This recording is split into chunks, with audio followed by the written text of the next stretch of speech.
Hi guys, it's Rach. For today's makeup tutorial, I set myself a few criteria. One, I wanted it to be a look that would be perfect for a special event or a special occasion. Two, I wanted it to be using all drugstore products. I know I've used a lot of high-end products lately, so I wanted to take it back to something that's a little bit more affordable. So every product that I use is a drugstore product. And three, I wanted it to be something that used quite simple techniques, nothing too crazy or out there, so that no matter what makeup skill level you're at, you'll be able to recreate this look. So this, what you see here, is what I've come up with. I hope you like it. As always, we're beginning with skin prep. You can use a primer if you prefer, but I'm going to be using a moisturizer. This is the Trilogy Vital Moisturising Cream. For foundation today, I'm going to be using an old favourite. This is the Bourjois Healthy Mix Radiance Reveal, and I'm in the shade number 52 Vanilla. I chose this one in particular because it photographs well. There's no sunscreen, so therefore no flashback. I'm applying just a light layer of this with my IT Cosmetics Complexion brush, purely because we're going to go in with some more foundation products to sculpt our face next, and I don't want to have too much product going on, too heavy, too cakey. Nobody wants that. I'm going to be spot concealing with the LA Girl Pro.conceal High Definition Concealer. This one's in the shade Natural.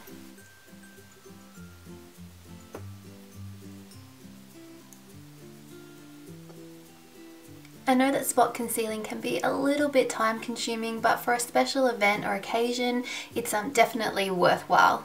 Don't forget to conceal a little bit around your nose where some redness can develop over time. Since this is a special makeup look, I thought we could play a little bit with some cream sculpting of the face. Nothing too over the top. I am not Kim Kardashian. I just wanted to have a little bit of a play, do something different out of the ordinary. I'm going to be using some of these Revlon Photo Ready Insta-Fix foundation, I guess the foundation sticks. This one is in the shade 150. I'm just going to draw a small line just right at the back of my cheekbone where I would usually contour. This is not too dark, as you can see. I'm not going for over the top. I just want to add a little bit more dimension back into my face. I'm just using the Bold Metals 301 brush from Real Techniques to buff that into the skin. I'm really just kind of keeping it to the same placement, just working it upwards. Definitely work up, not down.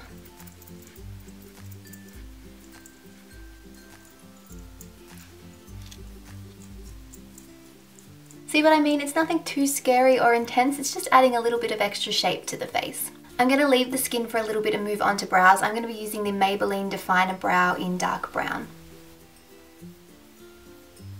I like to start off by defining the lower part of the brow all the way across, and then just work the product in small strokes through the rest of the brow.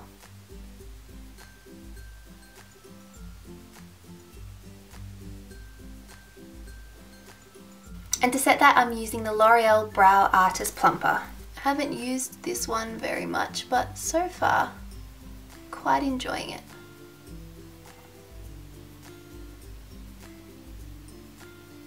Just cleaning up any flecks that I managed to get above my brows.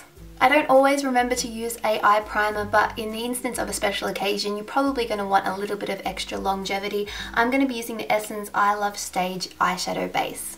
This is a great inexpensive product, and it has a little bit of a tint so it can hide any sort of imperfections or veins or discoloration on your eyelid.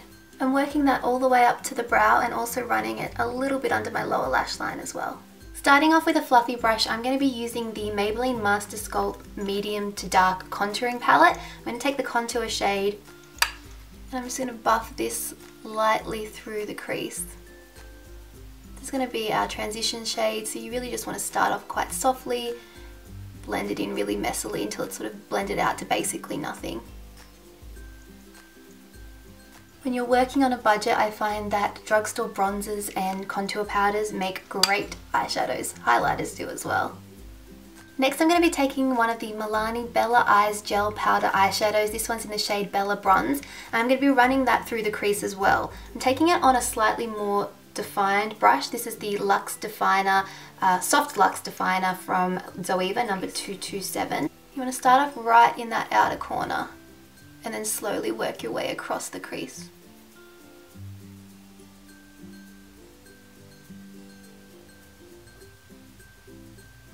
With this kind of brush that has a flatter dome shape, I tend to apply with the brush horizontally and then I flip the brush so it's more vertical and I use that to blend. That way you sort of get this haze of eyeshadow where you've sort of applied it quite intensely, and then turning it vertically just sort of uses those outer bristles to really blend the product up and out. Going back in with our original fluffy brush and just blending out those edges. Going back to our Master Sculpt contouring palette, I'm just going to take the highlight shade this time on a Zoeva Luxe Petite crease brush. And I'm just going to run this right under the arch of my brow as a brow bone highlight. I'm actually going to pop a little bit of this in the inner corner as well. To deepen up that outer V, I'm going to be using another Bella eyeshadow. This one's in Bella Taupe, just using that same Luxe Petite crease brush. I'm just really working this in that outer corner. You can also sweep that across the lash line a little bit as well, keeping it to that outer half. If you prefer the more sophisticated matte look, you could certainly leave it right there. However, I want to have a little bit of fun with some sparkle. This is the Metallics eyeshadow in Guns N' Roses from Australis, a really, really gorgeous reflective cream eyeshadow. I'm going to take a small amount of this just on my ring finger. I'm going to pat this into the center of the eyelid, sort of moving towards the inner part of the lid. I find to stop these from creasing, it's best to kind of work slowly, just use thin layers and really press it into the lid. So pretty! If you don't have access to these Australis shadows where you are, I do believe that they sell some on All Cosmetics wholesale, or if you can't get your hands on them, the Stila, the Magnificent Metals eyeshadows would give a very similar effect, or even something like this, the CoverGirl Bombshell Shine shadows. I originally thought about potentially using that one. Those aren't quite as reflective, but you could definitely use that in place of these. I've decided to use one last eyeshadow. This is the Bella Champagne color, another of those Bella Eyes gel powder eyeshadows. I'm just going to take a little bit of this and just run this over this inner part of the crease, just so there's something kind of shimmery for that really reflective product to blend into. I don't really want to pull too much of that glitter up into the crease, but I just didn't want it to stop at nothing. I'm taking my Maybelline Hyper Sharp Wing Liner just to create a thin line across the upper lash line because I plan on putting on false lashes. If you don't, then you could obviously skip this step, or if you find that liquid liner is a little bit difficult to use, then you could always use a pencil liner instead. If you lie the tip of these kind of pen liners flat or horizontal across your lash line, you'll find that it's really easy just to get a smooth thin line. Okay, you can remove your tape. Oh, that feels good. I'm just softening the line slightly with a pencil brush. I'm going to tightline my waterline with this Models Prefer Matte Black Kohl pencil. Then use the Max Factor Masterpiece Glamorous Extensions 3-in-1 Volumizing Mascara. It really does help if you don't poke yourself in the eye. Oh, that's gonna water. It happens to the best of us. For lashes today, I'm going to be using my Eyelure 117 Textures. However, if you find lashes a little bit too much, you can always skip them. I just find that particularly for special occasions, they really amp up your look and they also look great in photos. If you're going to be applying lashes for the first time, some tips I would suggest would be, one, making sure that you practice applying before the actual event, even if you've got no makeup on, just so you can see what it's like and have a go at it. Practice definitely makes perfect when it comes to applying false eyelashes, and even I don't get it right all the time. I would also suggest choosing lashes that have variation in length all the way across the lash, just so they look more natural. These ones in particular, they kind of go in different directions and they have little long ones and short ones all the way across, and that just makes them look more realistic. And then you should also go back in with your liner and make sure that that little thin line that you've done extends all the way in.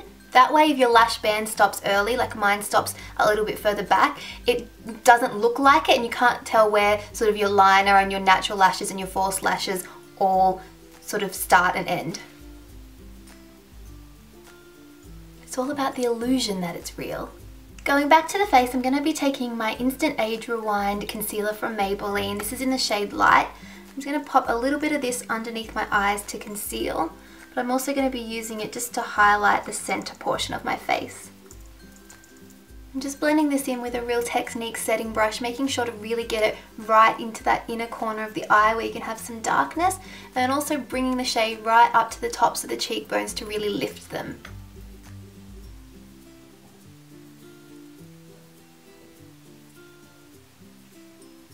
To set that in place and to help with the overall longevity of our makeup, I'm going to be using the Rimmel Stay Matte Pressed Powder. This is just in the shade Translucent. For me, I like to concentrate this mainly under the eyes and then also sort of around the nose and this perimeter area here where you can tend to get a little bit shiny. Sometimes the center of the forehead or even the chin if you're oily, like me. To enhance that sculpting that we did earlier, I'm going to go back to the Master Sculpt contour palette and take a small amount of the contour shade, using that as a contour. Part of the reason why I don't set the outer part of my face is that I'm usually going back in with a powder product like this, and I find that this does the setting for you. You really don't need to double dip with face powder and then contour powder, then blush and whatever other products you are going to put on. For blush today, I'm going to be using the Milani Baked Blush. This one's in Berry Amore. I love this colour, it is amazing. These just seem to give your skin a little bit of a sheen without any obvious glitter. So pretty. And since I did say this makeup was for a special occasion, I feel like it's okay to up the highlighter a little bit. Any excuse for me at the moment for more highlight. This is the Essence So Glow. It's a gorgeous kind of cream to powder highlight. I find the best way to apply products like this is to tap on a little bit with your finger and then go in with a clean finger and then just tap over the top, really pressing it into the skin. This way you don't disturb any sort of base products you have underneath, and it'll stop you from going too OTT. Before we do the lips, let's finish off that lower lash line, going back in with that Bella Bronze shade. I'm just going to run this all the way along the lower lash line. I'm bringing that product down a fair way just because I find that makes your overall eye look bigger, and for a special occasion you can be a little bit more dramatic. On a more defined pencil brush, I'm going to use that Bella Taupe shade right on the outer part of the lower lashes, connecting it to that upper lash line. I don't usually put a darker shade in my lower waterline, but for something a little bit different, I'm going to be using this Australis 10-Hour Waterproof Pencil in Bombastic Bronze. Finally, adding a small amount of mascara to that lower lash line. You can also pop a little bit more on the upper lash line to blend your false lashes with your real ones. Our eye look, while dramatic, is on the neutral side, so you could pretty much pair this with any lip color that you want. If you want to go bold, but I've been feeling the neutral, like nude lip at the moment, so that's what I'm going to do for this one. I'm going to start by lining with this Maybelline lip liner in the shade number 20 Nude. This is a deeper nude shade, which I tend to prefer for special occasions, particularly, again, like I've said throughout this tutorial, if you're going to be having your pictures taken. Sometimes if it's too nude, it can wash you out, but a deeper nude will look just nice with flash photography. I'm going to top the lip liner with this Color Riche lipstick from L'Oreal. It's in the shade Fairest Nude.